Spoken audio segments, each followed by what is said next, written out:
Hi ಎಲ್ಲರಿಗೂ ನಮಸ್ಕಾರ, welcome to my channel. ನಾನು ನಿಮ್ಮ ಭೂಮಿಕಾ. ನಾನಿವತ್ತು ತುಂಬಾ ಕಡಿಮೆ ತರಕಾರಿಗಳನ್ನ ಉಪಯೋಗಿಸ್ಕೊಂಡು ಗೊಜ್ಜು ಮಾಡೋದು ಅಂತ ನಾನು ನಿಮಗೆ ತೋರಿಸ್ತಾ ಇದ್ದೀನಿ. ಇದು ಮನೇಲಿ ಸಾಮಾನ್ಯವಾಗಿ ಎಲ್ಲರ ಮನೆ ಇದ್ದೇ ಇರುತ್ತೆ. ಏನು ತರಕಾರಿ ಇಲ್ಲ ಅಂತ ಅಂದರೆ ಈರುಳ್ಳಿ, ಟೊಮೊಟೊ, ಹಸಿಮೆಣಸಿನ್ಕಾಯಿ ಇದೆಲ್ಲ ಇದ್ದೇ ಇರುತ್ತೆ ಅಲ್ವಾ.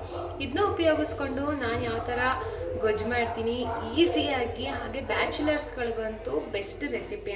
ನಾನು ಇಲ್ಲಿ ಏನೇನು ತೊಗೊಂಡಿದ್ದೀನಿ ಅಂತ ತೋರಿಸ್ತಾ ಇದ್ದೀನಿ. ಒಂದು ದಪ್ಪ ಈರುಳ್ಳಿ, ಹಾಗೆ ಒಂದು ದಪ್ಪ ಟೊಮೊಟೊನ ಸಣ್ಣದಾಗಿ ಕಟ್ ಮಾಡ್ಕೊಂಡಿದ್ದೀನಿ, ಒಂದು ಹಸಿಮೆಣಸಿನ್ಕಾಯಿ, ಹಾಗೆ 4 ಬೆಳ್ಳುಳ್ಳಿ, ಒಂದು ಅರ್ಧ ಇಂಚು ಶುಂಠಿನ ತುಂಬ ಸಣ್ಣದಾಗಿ ಕಟ್ ಮಾಡ್ಕೊಂಡಿದ್ದೀನಿ. ನಾನು ಆ್ಯಕ್ಚುಲಿ ಈ ಥರ ಗೊಜ್ಜೆಲ್ಲ ಮಾಡಿದಾಗ ಶುಂಠಿ ಬೆಳ್ಳುಳ್ಳಿನ ಈ ಥರ ಕಟ್ ಮಾಡ್ಕೊತೀನಿ, ಪೇಸ್ಟ್ ಮಾಡೋದಿಲ್ಲ.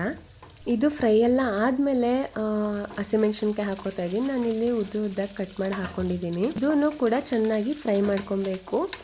ಎಣ್ಣೆಯಲ್ಲಿ ಹಸಿಮೆಣ್ಸಿನ್ಕಾಯಿ ಚೆನ್ನಾಗಿ ಫ್ರೈ ಮಾಡೋದ್ರಿಂದ ಅದರ ಖಾರ ಎಲ್ಲ ಬಿಡುತ್ತೆ. ಹಾಗೆ ಇಲ್ಲಿ ಈಗ ಈರುಳ್ಳಿನ ಹಾಕ್ಕೊತಾ ಇದ್ದೀನಿ. ಈರುಳ್ಳಿನೂ ಕೂಡ ಚೆನ್ನಾಗಿ ಫ್ರೈ ಆಗಬೇಕು. ಇದಂತೂ ಸಿಂಪಲ್ ರೆಸಿಪಿ, 10 ನಿಮಿಷದಲ್ಲೆಲ್ಲ ಗೊಜ್ಜಾಗಿಬಿಡುತ್ತೆ. ಇದಕ್ಕೆ ಚಪಾತಿ, ಅನ್ನ, ಪೂರಿ, ದೋಸೆ ಏನು ಬೇಕಾದರೂ ಕಾಂಬಿನೇಷನ್ ತುಂಬಾ ಚೆನ್ನಾಗಿರುತ್ತೆ ಇದರ ಜೊತೆ ತಿನ್ನೋದಕ್ಕೆ. ಈಗ ನಾನು ಟೊಮೊಟೊ ಹಣ್ಣು ಹಾಕ್ಕೊಂಡಿದ್ದೀನಿ.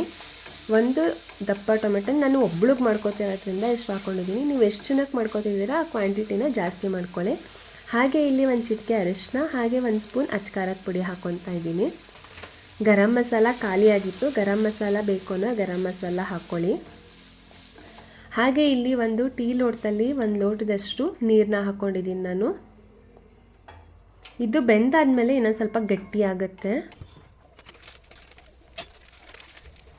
ಮನೇಲಿ ತರಕಾರಿ ಇಲ್ಲ ಅಂತ ಅಂದಾಗ ಈ ಥರ ಮಾಡಿಕೊಂಡ್ರೆ ಬೆಸ್ಟು. ಇದು ಬೇಗನೂ ಆಗುತ್ತೆ. ಹಾಗೆ ಕೆಲ್ಸಕ್ಕೆ ಹೋಗ್ತಾ ಇರೋರಿಗೆ ಅರ್ಜೆಂಟಾಗಿ ಬೇಕು ಅಂದರೆ ಇದು ಬೇಗ ಆಗುತ್ತೆ. ಬ್ಯಾಚುಲರ್ಸ್ಗಳಿಗೆ ನಾನು ಮೊದಲೇ ಹೇಳ್ದಂಗೆ ಬೆಸ್ಟ್ ರೆಸಿಪಿ ಇದು. ಈಗ ಇದಕ್ಕೆ ಸಣ್ಣದಾಗಿ ಕೊತ್ತಂಬರಿ ಸೊಪ್ಪನ್ನ ಕಟ್ ಮಾಡಿ ಹಾಕ್ಕೊಂಡಿದ್ದೀನಿ. ನೋಡಿ, ನೀವೇ ನೋಡ್ತಾ ಇದ್ದೀರಾ ಅಲ್ವಾ, ಗಟ್ಟಿ ಆಯಿತು. ನಾನು ನೀರು ಹಾಕಿದಾಗ ಎಷ್ಟು ಎಳ್ಳೆ ಇತ್ತು, ಇವಾಗ ಗಟ್ಟಿಯಾಗಿದೆ. ಒಂದು 10 ನಿಮಿಷ ಪ್ಲೇಟ್ನ ಮುಚ್ಚಿಡಿ, ಅದಾದಮೇಲೆ ತೆಗೀರಿ. ಈಗ ನೋಡಿ, ಈ ಕಡೆ ಎಲ್ಲ ಎಣ್ಣೆ ಬಿಟ್ಟಿದೆ. ಇವಾಗ ಇದು ಆಗಿದೆ. ನಾನು ಈ ಗೊಜ್ಜನ್ನ ದೋಸೆ ಜೊತೆಗೆ ಅಂತ ಮಾಡ್ಕೊಂಡಿದ್ದು.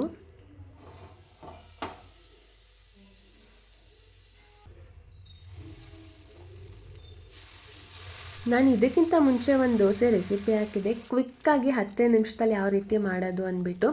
ಅಕ್ಕಿ ನೆನೆಸಿ ಅದನ್ನು ಆಡಿಸಿ ಮಾಡೋದಕ್ಕಿಂತ 10 ನಿಮಿಷದಲ್ಲಿ ರೆಡಿ ಮಾಡೋದು, ಅವಲಕ್ಕಿ ಮತ್ತು ರವೆನ ಉಪಯೋಗಿಸ್ಕೊಂಡು. ಆ ವಿಡಿಯೋನ ನಾನು ಡಿಸ್ಕ್ರಿಪ್ಷನಲ್ಲಿ ಹಾಕಿರ್ತೀನಿ, ನೋಡಿ. ನಾನು ಯಾವಾಗ ಅಡುಗೆ ಮಾಡ್ತಿದ್ರೆ ಸರಿ, ನಮ್ಮ ರೂಬಿ ಕಿಟಕಿ ಹತ್ರ ಬಂದು ಕುತ್ಕೊಂಡು ನೋಡ್ತಾ ಇರ್ತಾಳೆ. ಮೇಲತ್ತಿದ್ರೆ ಹೊಡಿತಾಳೆ ಅಂದ್ಬಿಟ್ಟು ಕಿಟಕಿ ಹತ್ರ ಕುತ್ಕೊಂಡು ಒಳಗಿನ ನೋಡ್ತಿರ್ತಾಳೆ, ಏನಾದ್ರು ಚಿಕನ್ ಮಾಡ್ತಿದ್ದಾಳ ಅಂತ. ಇದಕ್ಕೆ ಯಾವಾಗಲೂ ಚಿಕನ್ದೇ ಚಿಂತೆ.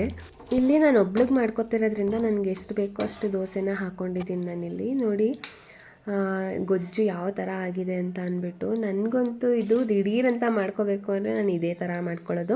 ಹಾಗೆ ನೀವು ಮಾಡಿಕೊಂಡು ಈ ಥರ ಗೊಜ್ಜನ್ನ ಹೇಗೆ ಬಂತು ಏನು ಅಂತ ನನಗೆ ಕಮೆಂಟ್ ಮಾಡಿ ಹೇಳಿ. ಹಾಗೆ ಈ ಥರ ಸಿಂಪಲ್ ರೆಸಿಪಿ, ಕ್ವಿಕ್ಕಾಗಿ ಮಾಡೋ ಅಂಥ ರೆಸಿಪಿಗೆ ನನ್ನ ಚಾನಲ್ನ ಸಬ್ಸ್ಕ್ರೈಬ್ ಆಗಿ. ನೀವಿನ್ನೂ ನನ್ನ ಚಾನಲ್ನ ಸಬ್ಸ್ಕ್ರೈಬ್ ಆಗಿಲ್ಲ ಅಂತ ಅಂದರೆ ಈಗಲೇ ಹೋಗಿ ಸಬ್ಸ್ಕ್ರೈಬ್ ಆಗಿ, ಪಕ್ಕದಲ್ಲೇ ಇರೋ ಬೆಲ್ ಐಕನ್ನ ಕ್ಲಿಕ್ ಮಾಡಿ. ಓಕೆ, ಇಂಥದ್ದೇ ನೆಕ್ಸ್ಟ್ ವಿಡಿಯೋದಲ್ಲಿ ಸಿಗ್ತೀನಿ. ಹರ ಹರ್ ಮಹಾದೇವ್.